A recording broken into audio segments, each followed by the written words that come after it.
Thank you all for being here today. I still see there are quite some numbers joining, which is great.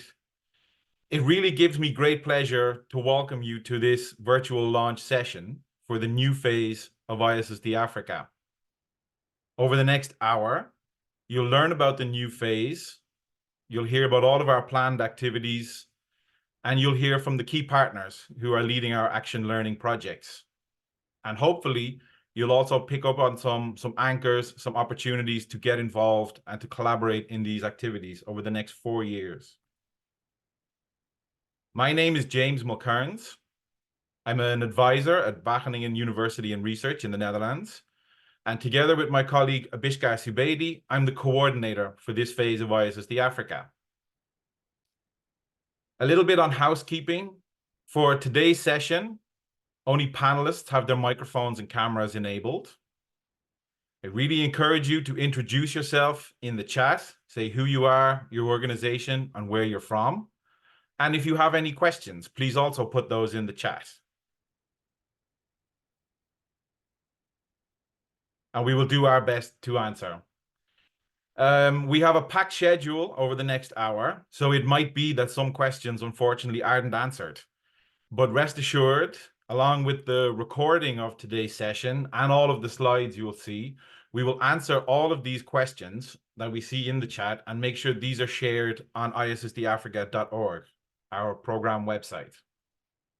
And as some people are still logging in, a reminder that today we have Francophone interpretation available. Please select interpretation at the bottom of your screen and then select the French channel.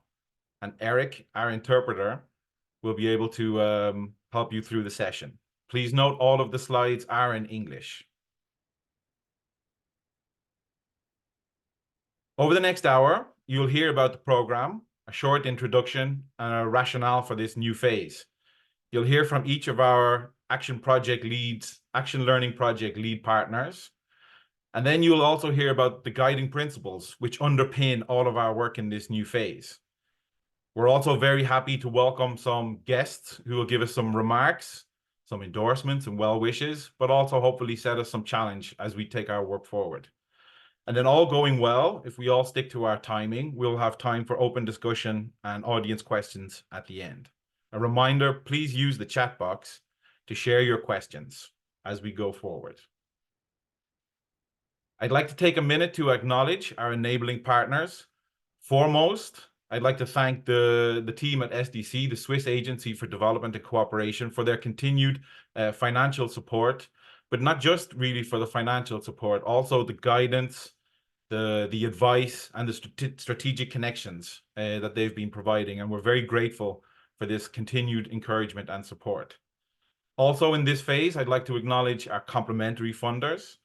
And we're very happy that we can align our own activities as the community of practice with our partners from the Netherlands, America, from the FAO, and from the various CJR initiatives.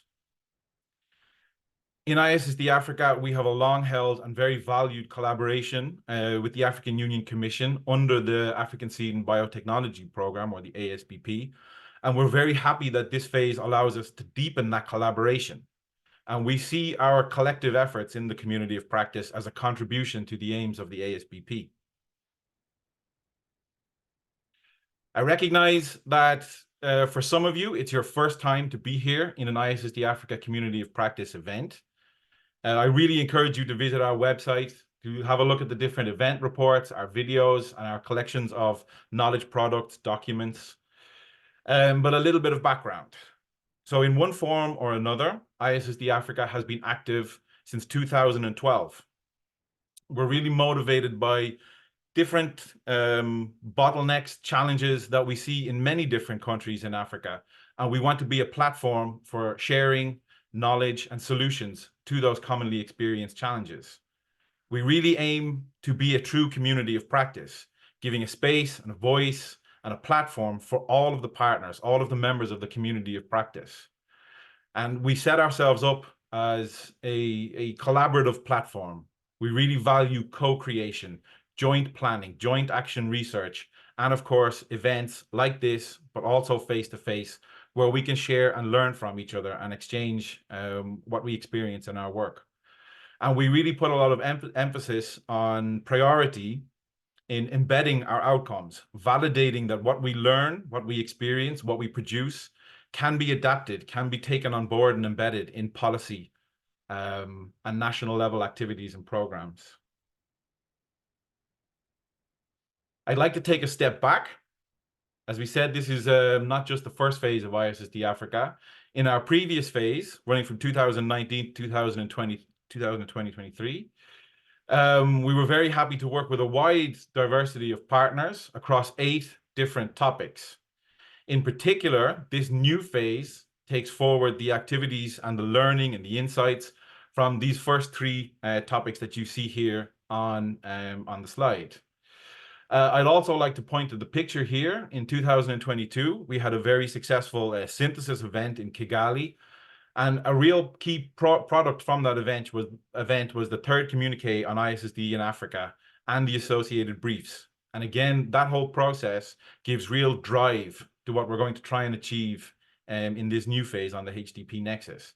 Again, I recommend, if you're new to the ISSD Africa community of practice, please take a look at our website. You'll find different outputs and outcomes from all of these documents, and of course, the communique itself. Now, when we were working to compose this new phase, this new program, we had great consultations with Sorry, I've just received a notification that the chat is disabled. Please allow me one moment.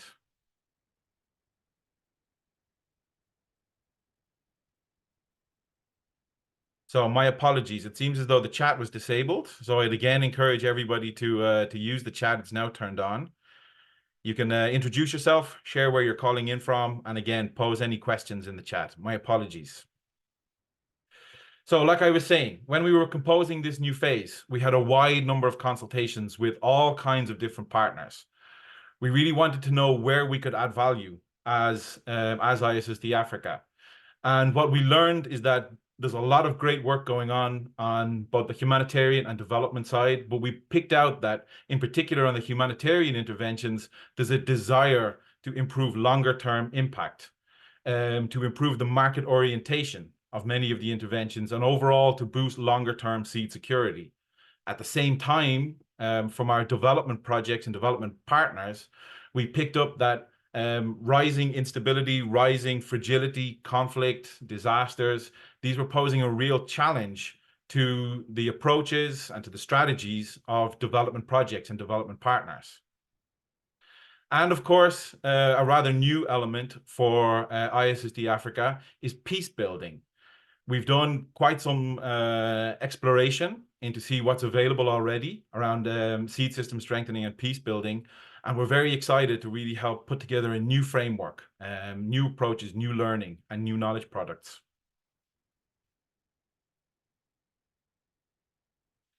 With our community of practice, we're very happy. We see a common drive to support women and men, smallholder farmers. We're really geared to improving improved access to high quality seed. And we really put a lot of emphasis on adapted varieties that farmers prefer. We target increased resilience of seed systems, increased farm income, food nutrition security, and sustainable use of agrobiodiversity. We really want to ensure that there's a long, strong impact for this program at the farm level, at the community level. Now, with ISSD Africa, we, I suppose, have a reputation for international events, online and face-to-face, but really the core of our work is action learning projects. And in a few moments, I'll pass over to my colleagues who will share on their own projects. What's worth mentioning here is that not just do we have a lead partner, but each action learning project is implemented and facilitated by a large number of different partners, both from Africa and from the international scene. And inside each action learning project, you really see that there's great collaboration, joint agenda setting, and sharing, and good joint decision making too. And here also on the slide, you can see some of the countries in which we have planned activities so far. At the moment, I think it's about 10, but this isn't definitive yet. And of course, with all of you in the audience, we hope that we can identify new activities, new places under which the community of practice can implement its work. And before I hand over to my colleagues, you can see here the lead partners for each of the organizations, for each of the action learning projects. And again, a reminder that these partners, they're really facilitating collaboration under each action learning project. They are the ones who will pull various partners together, be sort of the center point for all of the different planned activities, and ultimately, I suppose, do the report writing and manage each of the projects. And with ourselves in Wageningen University in Research and my colleague, Mark Diallo from the Royal Tropical Institute, we help the coordination, the linkage across topics, across action learning projects, and the communication activities as well. So I'd like to invite my colleague, Ronnie Vernooy from the Alliance of Biodiversity in SIA. There you are, Ronnie. Nice that you can be here with us today and to introduce your action learning project. So over to you, and a reminder that you can indicate to me when you want to move to the next slide. Okay. Thank you very much, James, and welcome everyone. Bonjour. I'm very pleased to be here, and on behalf of this group of partners, present our plan for the next year. As the title indicates, our focus is on building, strengthening resilient and diverse seed systems. And by this we mean, above all, farmer-managed seed systems in Africa. Next one. This action learning project builds on the previous theme on agrobiodiversity, seeds, and climate change. But now we have expanded it to include the new problematic, which is on the conflictive situation in many of the countries in Africa. So we have a sort of double challenge, I would say. We continue to look at the impacts of climate change and how farmers can respond to this, but now in very difficult and conflictive, often conflictive situations. And the reality is, we know from our research that farmers are increasingly struggling to find the right combination of crops and crop varieties because of the changing weather, because of the impovering of the soil in many areas, changing market relationships. So overall, the context in which farmers have to farm is becoming more complex and also difficult, far more difficult to predict what will happen. And so this requires new strategies for farmers to be able to withstand and also respond and thrive. And it's our belief that we need to do this through multiple pathways, really focusing on how we can strengthen farmers' own seed systems with inputs from research, from extension, from policy making. So this gives us the background of this specific action learning project. Next. And again, building on our previous work in the ISSD Africa, we have identified 3 areas of work in which we will carry out specific activities on the ground, so to say, in the communities, in the countries that we have prioritized. And the first one is about how can we stimulate effective crop and variety diversification strategies, because we know from previous work and ongoing work that diversification is a very powerful strategy to respond to uncertainty and stress. But the question then, of course, is what is the best combination given any particular community or region. So we have done some research on this in East Africa, Southern Africa, but now we want to move more to West Africa and the Horn of Africa. Our second entry point is community seed banks. We have also a very long history of working on this topic in the Alliance, but also with many partners around the world. And we see community seed banks as a very good platform to strengthen farmers' own capacities to conserve, to use, and also to improve seeds. Mostly of local varieties, but not only, because we're also interested to bring new diversity to farms and communities. And the third entry point, and this gives us also a bridge to Action Learning Project 4, is the question: what, at the policy level, at the legal level, what are the systems in place? What are the programs or projects or incentives in place to support this kind of work? And this also brings us to the second part of this question: is what are the good ways of collaboration across the seed sector stakeholders? Next one. From these three questions derive these the outcomes that we want to achieve. I already said we want validated strategies with recommendations for farmers to diversify their production. We want to strengthen the community seed banks that are already there, connect them with each other, connect them with the National Gene Bank.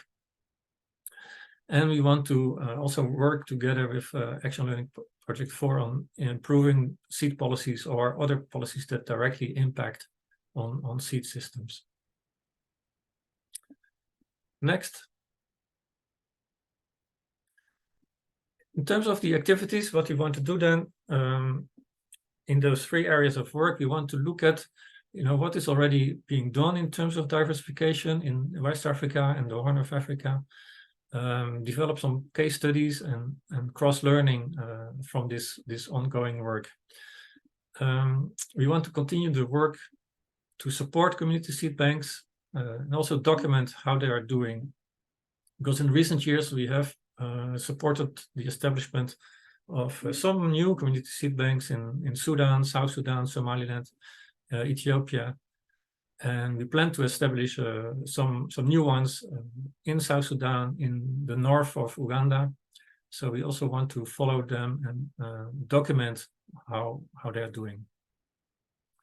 To stimulate the diversification, we want to set up some participatory variety selection trials together with farmers and do participatory research with them to identify good performing crops and varieties. And policy design, we will be looking at some of the existing policies in place and also move forward what we call the Seed Hub, which is already a kind of formal platform in South Uganda in which different stakeholders can come together to work on policy improvement. And then last but not least, within this project as well, we will organize some exchange visits and workshops and training through which we can exchange lessons learned. Next, please. Partners that have already come on board cover those countries. You can see there are some universities involved, some NGOs involved, Ministry of Agriculture and Food Security in South Sudan. And so we have a broad range of stakeholders involved in this project. That was it. Thank you very much. Over to you, James. Wonderful. Thank you very much, Ronnie. Thanks for taking us through. And a reminder for anybody who might have questions about what Ronnie was sharing, please feel free to put those in the chat. And I'm sure Ronnie can respond while listening along.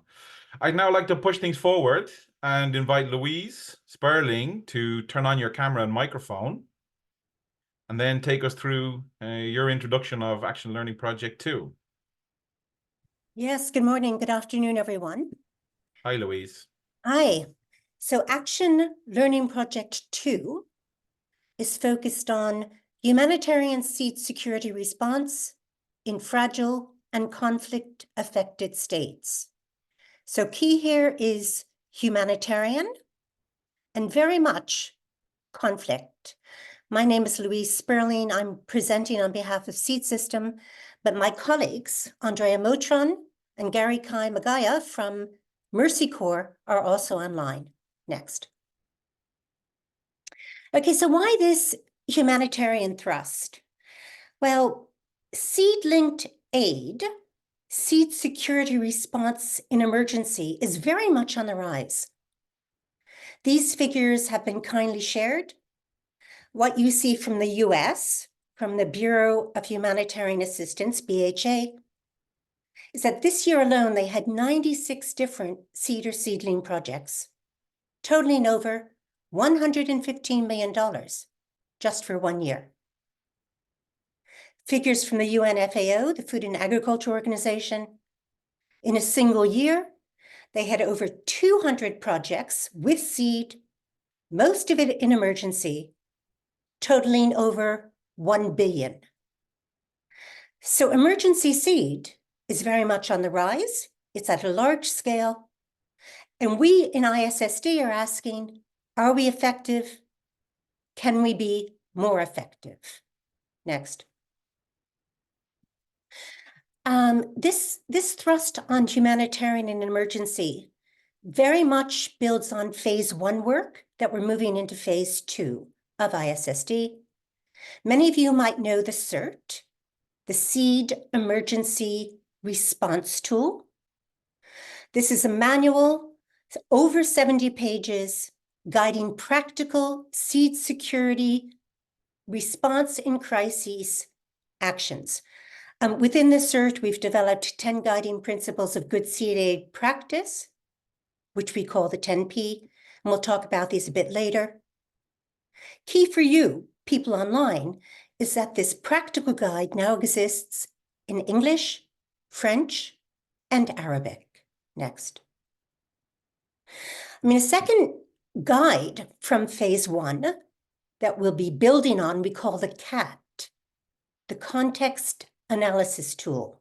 And this is for working on seed systems, particularly in conflict areas. Look at the middle column. Oops, I lost you guys. Let me see. Well, I've lost you, but can I continue speaking? And I know the slides. Yes, we still see you and hear you well. Wow, interesting. Okay, so look at the middle column. What you see are a list of conflict features that might affect seed systems. So length of stability period, theft, labor. All of these have direct impact on how seed systems work. And you look at the right column, we've tried to draw on experience. So for instance, North Kivu, in terms of stability, farmers are now having to plant earlier so as not to coincide with rebel attacks. Another example on military tactics, what you see in northern Uganda, is that the military has controlled the height of plants like cassava, so rebels cannot hide. So we're trying to be very specific about conflict in seed and how to counteract the negative effects. Okay, I'm sorry I can't see, and I'm sorry I'm looking at my notes. Okay, moving to the next phase on practical work on the ground. There are 2 big thrusts. One is, what are we going to do directly in country? We will be producing a learning document of case studies. So we're going to link effective seed security work to peace building. What works, what doesn't. We will be adapting tools, but particularly to try to promote longer-term resilience in conflict areas. Third, we will be training many people in best practice seed security interventions, and we focus on humanitarians, but remember that development practitioners also work in conflict areas. So our user group, our colleagues, are both humanitarian and development. Next, some research questions very practically. How do the diverse patterns of conflict shape seed security response? What key factors make seed security interventions effective in conflict contexts? How can seed link interventions be designed to contribute to peace building? Next. Okay, the second major thrust in this humanitarian part, like Ronnie actually, is to focus on policy and official guidelines.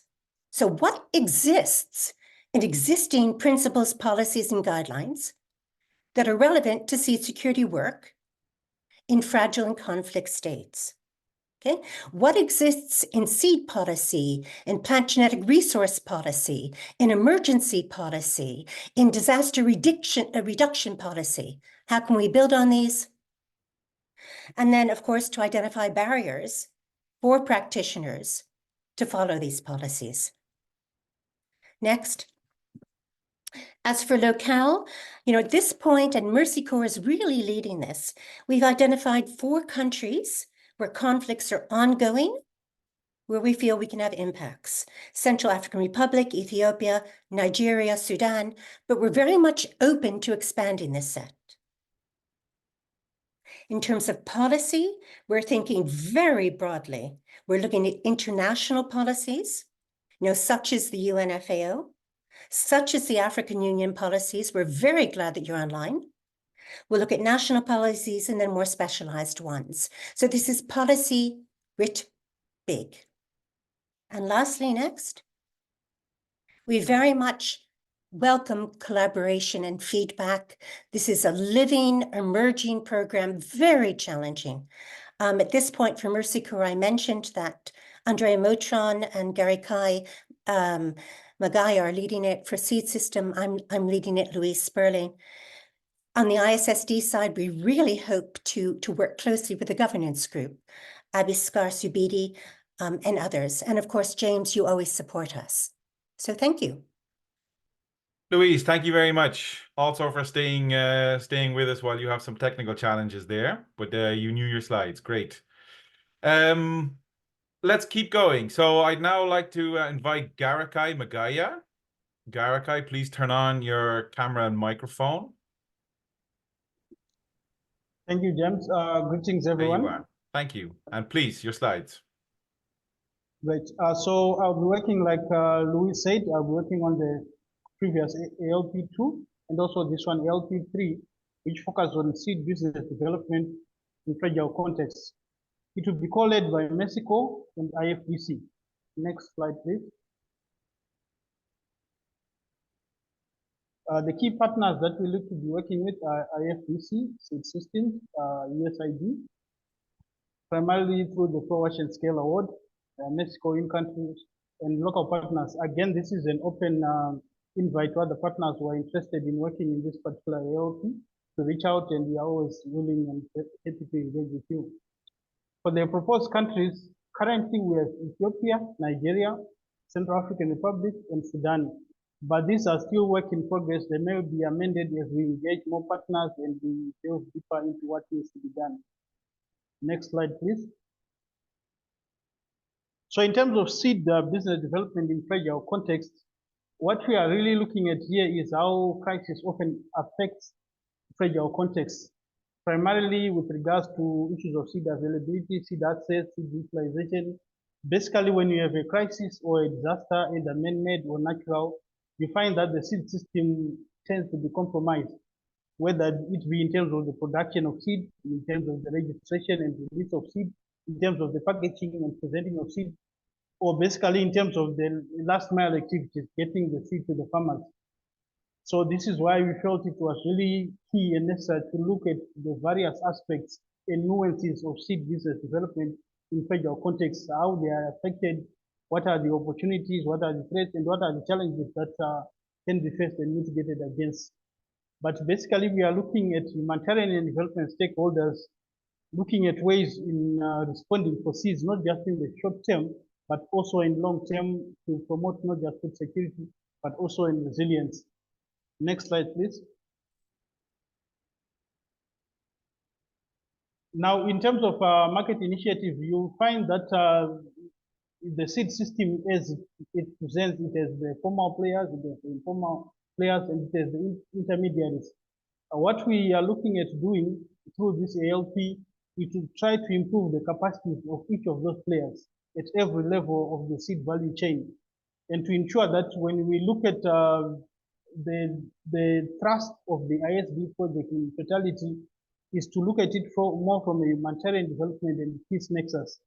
Humanitarian, we are looking at normally the seed responses that are done right at the onset of a disaster, where the development partners giving seed, humanitarian is giving seed, or development partners that are giving seed for longer term development. But also looking at with the view of a peace lens, how can we use these various seed interventions to promote peace, to strengthen the seed, the social network and the social fabric of these communities that we're working in, through coming up with innovative market practices and strategies to promote seed system resilience. Next slide, please. So what are the key action learning questions that this ALP looks to address? The first one is, what market-based interventions are most effective in building seed sector performance and resilience in fragile contexts? Now, when you look at fragile contexts, you are looking at a system where you are trying to bring seed mostly in communities that don't have strong infrastructure in terms of being able to do phytosanitary testing, in terms of, you'll find in a lot of countries that are under conflict or that are fragile states, seed quality testing normally just means either germination testing or at times moisture content testing, not so much in terms of variety testing or in terms of more in-depth laboratory tests. So we are trying to look at system where how can you be able to bring in seed that is actually able to meet the requirements of the community, both in terms of quality and quantity. The next action learning question is in terms of what incentives and business model enable formal and informal private sector stakeholders to better prepare and respond to shocks and stresses in fragile context. You'll find in a lot of these contexts, access is really a challenge in terms of getting to the actual communities that they want to provide seed to, whether the road networks are not permissible or just the conflict as mentioned by other presenters. They are often fighting communities that are not allow you to be able to actually provide the seed either to the agro dealers that you want to work with or the communities that you work with. So we are trying to see the various players in the seed system, what incentives and what barriers are they facing that we can help them to try to come up with ways to ensure that that last mile provision of seed is actually addressed. Next slide, please. So how do we seek to achieve these two ALP? The first key outcome is to have humanitarian and development actors support market-based interventions to build seed sector performance and resilience in fragile states. So again, as mentioned earlier, we often find the silo approach where humanitarian actors are distributing seed, development partners are looking at more long-term in terms of promoting seed security, either through the provision of seed banks, through the involvement of seed multipliers, or through the involvement of capacity building of seed breeders within the context or within the targeted community.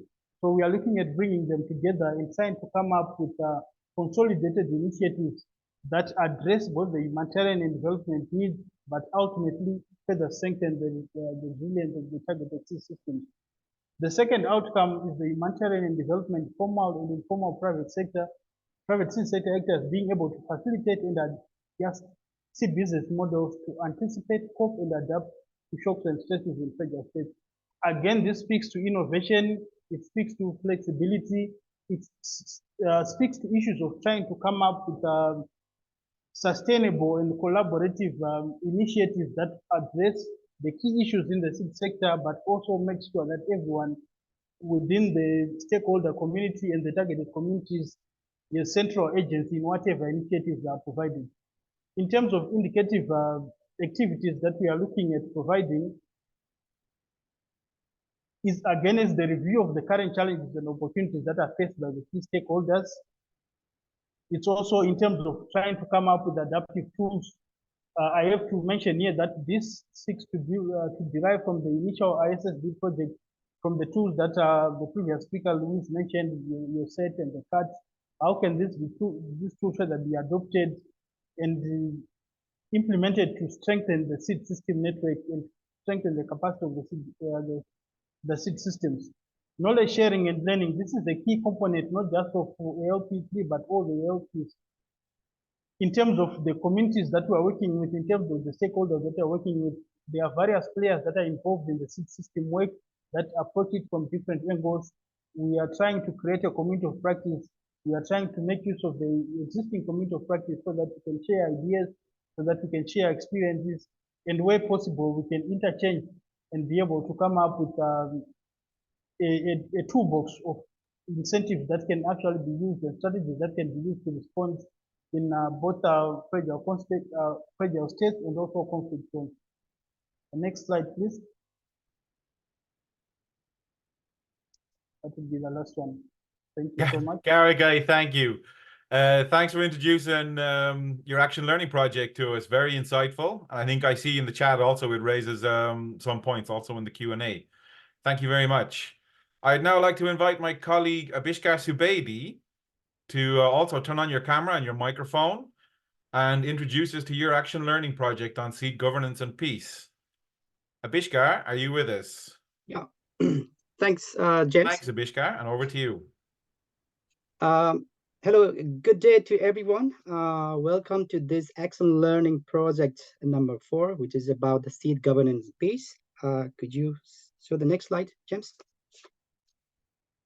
This action learning projects are co-led by 2 partners, Bahrain Center for Development Innovations, together with the Rail Tropical Institutes.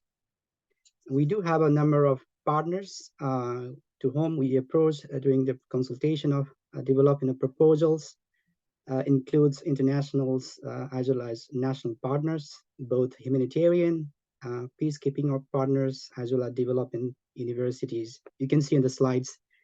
But we will have a good discussions in April, where we do have this ISSD Africa kickoff event in Addis to really specify which countries, how we gonna start our implementation activities there. But our works mainly focus in the Horn of Africa, Eastern Africa, and Sahel regions. As long as we go, our partnerships, the countries will be increased in futures. Next slide. This specific project is focusing 4 key problem areas. First, we see that there is a limited understanding exists between the different humanitarian development and peacekeeping actors about what sort of governance, seed governance arrangements then that can effectively support the development of different seed systems in those countries. What governance, seed governance strategies help to the transition from the humanitarian seed aid dominated to the more integrated resilient seed sector development of the country. Another problem that we'd like to address about the limited data information sharing between the humanitarian development peacekeeping actors and what mechanism it facilitates to create more synergy and coordinations. We also see, like previously mentioned, there is a lack of specific seed policy or regulatory toolkits that can be used by the policy advisors or development partners to set the policies or regulatory framework that fit to the context of fragile and conflict-affected countries. We do have like for instance, even some country we don't have a national seed policy, for instance, in South Sudan. And then the 4th is very much important for all of us is to show the seed sector interventions or what sort of seed governance mechanisms contribute for the positive peace building. So these are the problem areas which we would like to address through this project. Next slide, James. To address, we have 4 learning questions, as you can see in the slides. First, the learning question guided by the exploring the mechanism, effective mechanisms that create a synergy and alignment among the SDP actors working in those fragile and conflict-affected countries. Also, issues about the transparency, accountability, especially accountability to the smallholder farmers, information sharings. What mechanisms helps to make the seed sector's interventions more transparent, more accountable.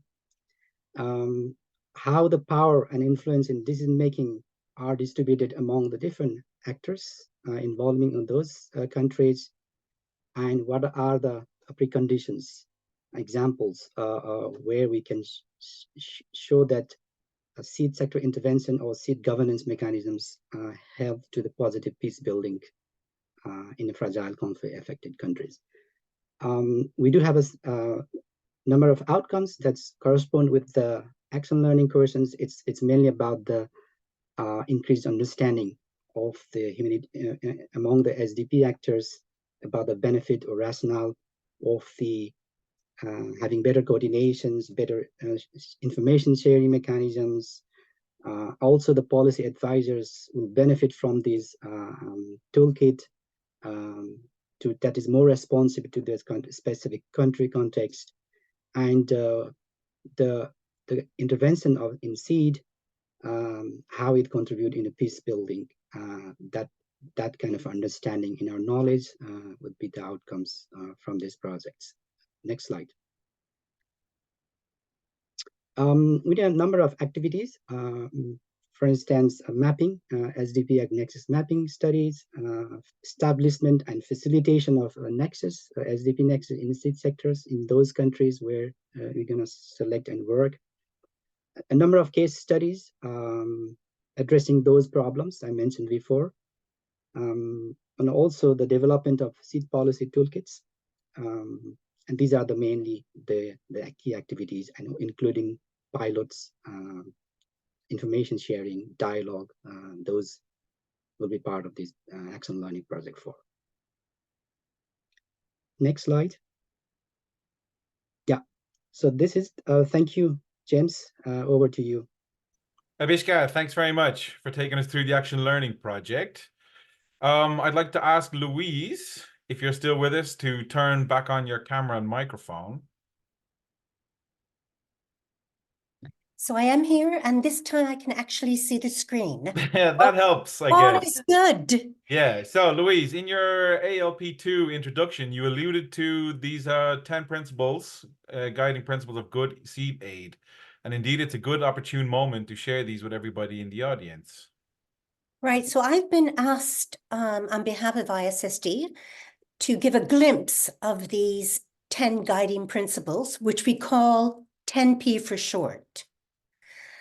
These principles have been developed over a series of years, 3 years, Mercy Corps, ISSD Africa seed system, but really input from USAID, from FAO, and from a range of implementers. It's been a broad consultation, but we think it can be even broader. The audience is, yes, policymakers, people who make major decisions, but also those in the field, program managers, even field staff engaged in emergency and early recovery. And we've just put some of the many publications and experiences that have fed into these good principles. Next. You might ask, well, why do we need principles? And I think we should go back to the original logic of emergency seed aid when we first started. You know, we originally were going to give aid, mainly to give farmers the means to produce their own crops, right? It's sustainable, empowering, giving farmers dignity. Seed aid was supposed to limit feed aid, food aid, and it was a very good return on investment. So, 1 kilo of sorghum seed can lead to 100 kilos of sorghum food. Next. The practice has been really different, and I want to thank particularly FAO, and I know Sean McGuire and others are online.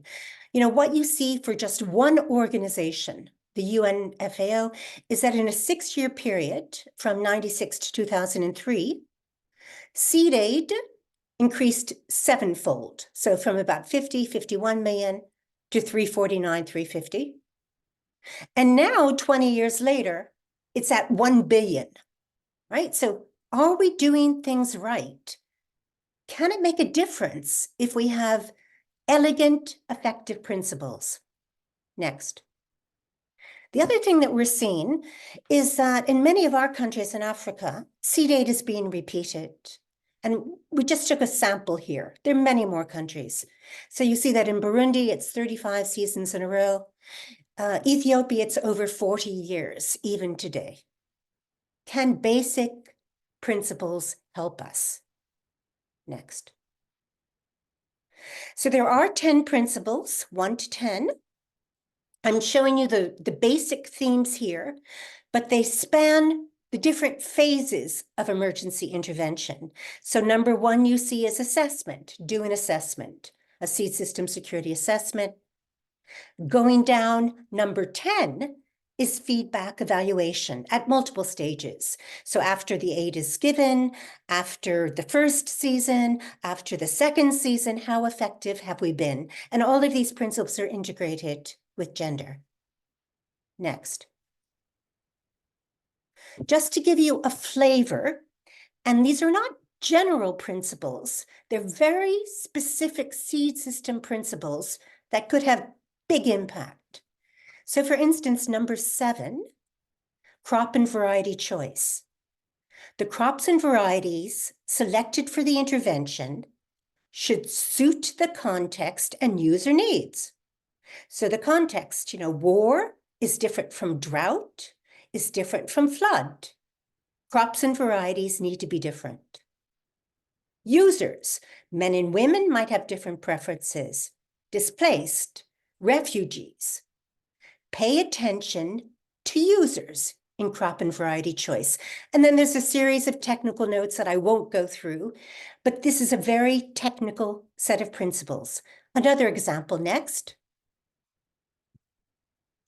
Farmer choice. This is number 9. Whenever possible, farmers should be given choice among crop and varieties. So don't just dump seed. Don't just give farmers, let's say, maize, but give farmers or make available a range of crops and varieties so that households themselves can strategize, can decide what they want in periods of stress. Last slide, please. Next. Finally, where are we now? Well, we have a really solid set of 10P. Many of you here helped us. Many of you already inputted. We'd like a much wider consultation, particularly among international groups, broad policy groups like the African Union, particularly with the private sector. I see that Plantum is online. So we widen the consultation internationally, nationally, regionally, and then we assume out of this that the principles will be tailored, right? You'll tailor them to your needs. So for instance, the UNFAO might have a slightly different set of principles from the African Union or from Mercy Corps. The image there is that there is a video, there's a popular video on these principles, but remember also for the technical manuals, they exist in French, English, and Arabic. So we really do want very wide consultation. Thank you very much. Thank you very much, Louise. Thanks for sharing on the 10 principles.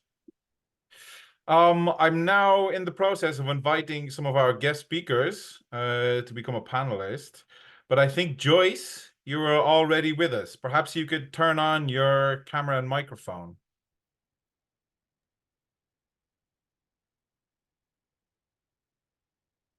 Hello, Joyce. Okay. Yes, hello, James. Hello, everyone. Nice to be in Good touch with day, you again. everyone. Thanks for being here. Yeah. So I can go ahead with my remarks. Please share your remarks. Thanks, Joyce. Thank you. Thank you. My name is Joyce, has already been said. I just want to thank you, moderator, for giving me the opportunity to share these remarks that I'm about to make. And I want to say that I work for the National Agricultural Research Organization, specifically with the Plant Genetic Resources Center.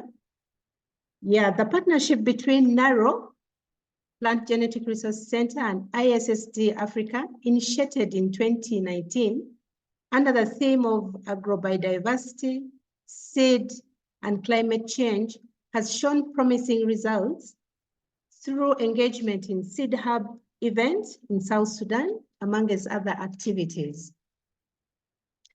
As NARO PGRC, we are very pleased to continue with the new ISSD Africa Humanitarian Development Peace Nexus phase, which will focus on building resilient and diverse seed system and responding to seed needs in fragile and conflict-affected states. This collaboration is crucial given the prevalence of the fragile states and the presence of refugees already hosted in Uganda. The need and importance of seed cannot be overemphasized based on the critical role of seeds in ensuring food security and agricultural biodiversity.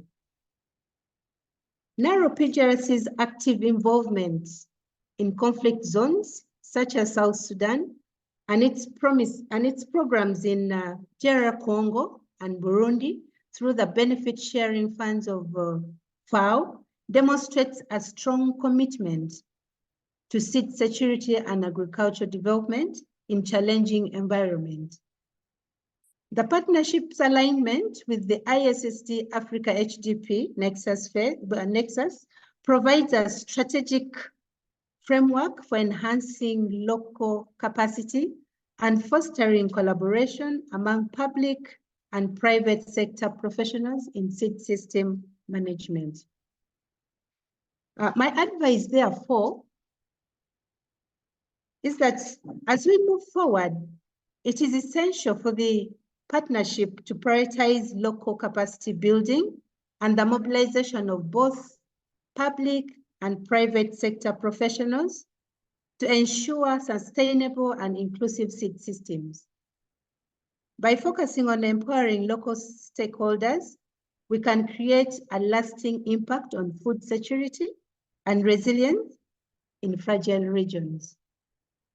I therefore extend my best wishes for the continued success of these programs and commend all involved for their dedication to advancing agricultural sustainability and humanitarian efforts in conflict-affected areas. Thank you, James. Over to you. Thank you very much, Joyce, for your warm words. We've been partners and collaborators in ISSD Africa for quite a number of years, and I'm very happy that we can continue to do so. Thank you for your remarks today. Stephen Walsh, I believe you're here now as a panelist. Thank you very much. Yeah. There you are. We hear you and we see you. Thanks very much. Excellent. Well, thank you very much for the opportunity to provide a few words.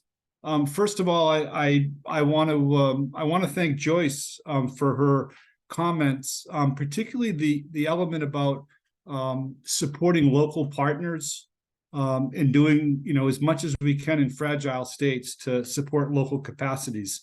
This resonates very strongly with USAID, with whom I work.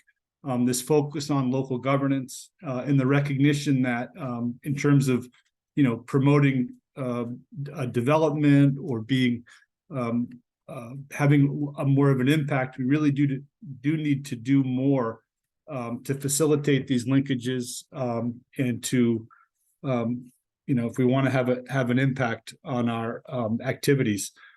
I'd like to sort of step back a little bit and just highlight, and this is maybe following up on some of Louise's comments, that from the standpoint of the Bureau of Humanitarian Assistance at USAID, where I work, this work of ISSD is incredibly important. While we are not a donor, this aligns incredibly well with our work. As you probably know, and as Louise mentioned, we have a focus on responding to complex emergencies. If we look at our seed awards or our agricultural awards that were funded in 2023, we had about 96 awards that included seed or seedlings, and the vast majority of those were complex emergencies. So, your focus in ISSD in terms of fragile and conflict-affected contexts, this aligns quite well with us. And when we hear about your focus in terms of the countries in Africa, those are countries also where in the last couple of years, we've seen a significant increase in terms of the emergency activities in seed. So all your learning projects align quite well.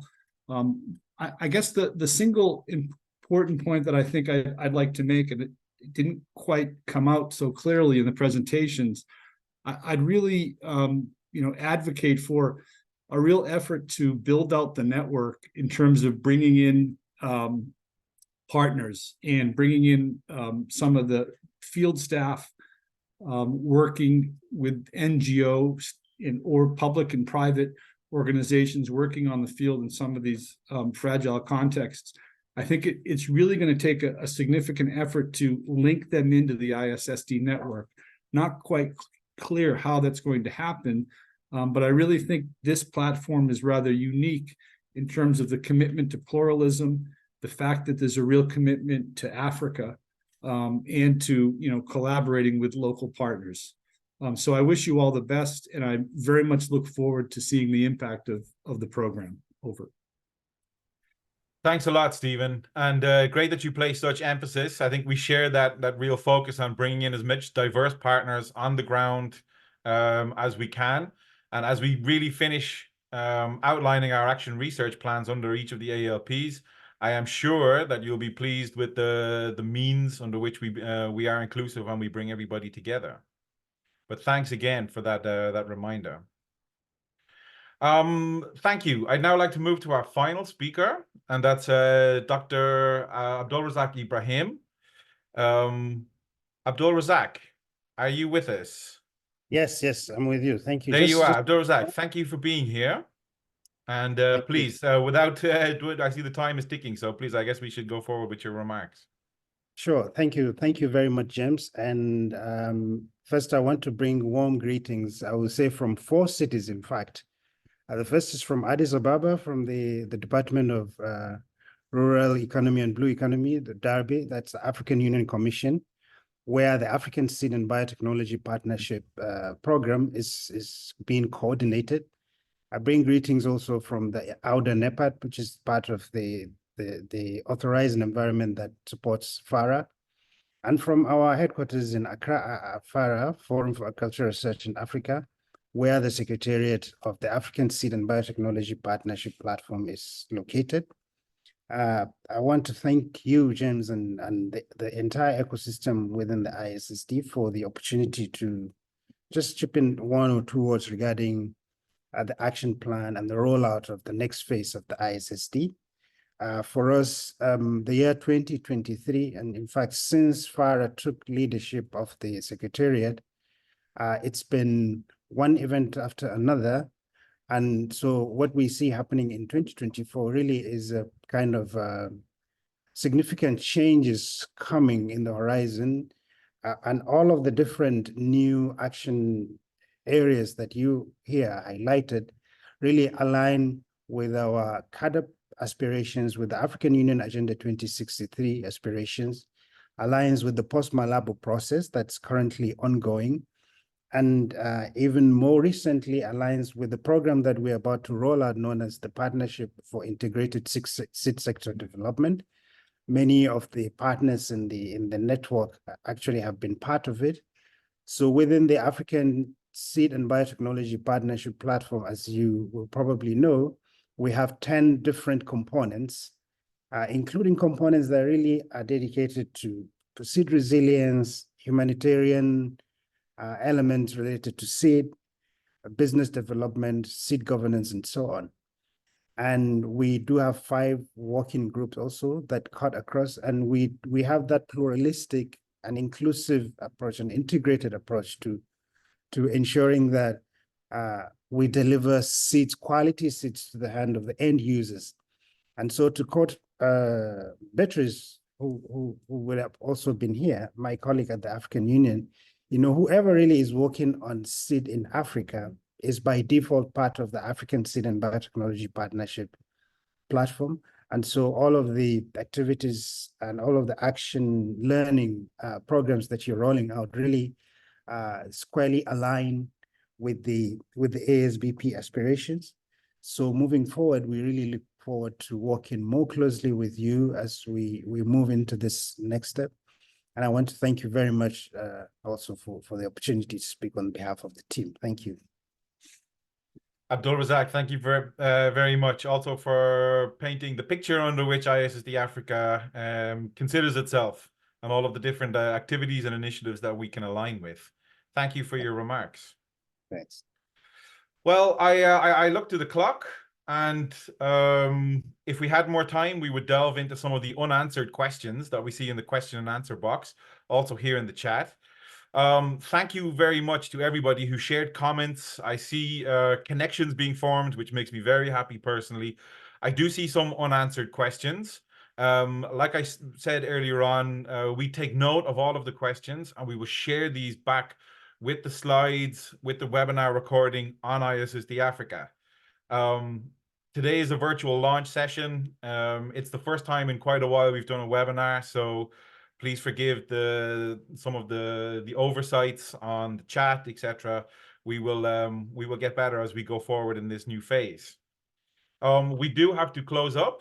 What I would like to remind all of you, again, not just the materials from today's session, but from all of our action learning projects, all of our previous activities, a great number of publications, videos, and different knowledge products are sitting on our website. If you're not already there, please also register for our newsletter. You will find on the website a link to do so. And that is really the best way you can stay in touch with what we're going to do over the next 4 years. And also, to those of you new and also in part of the community of practice for a while, please also feel free to consider that your newsletter, your platform. If you have content that you want to see there, please, you will always find a link to reach out, share it with us. Like we said, we want to make sure this is an open community of practice and that gives space for everybody. So feel free to have yourself seen there, your own work. And finally, of course, join with us on LinkedIn. We see in the last year or two much more activity on LinkedIn around our collective work. And that's a great place for us to connect. With that, I would like to thank you all again for being here today. Thank you to all of our speakers for your words, for sharing and introducing your work. And let's stay in touch. This is the beginning of our new phase. We look forward to working with all of you, to sharing with all of you over these coming years on this important work. Thanks again, and have a good day wherever you are. Bye-bye for now.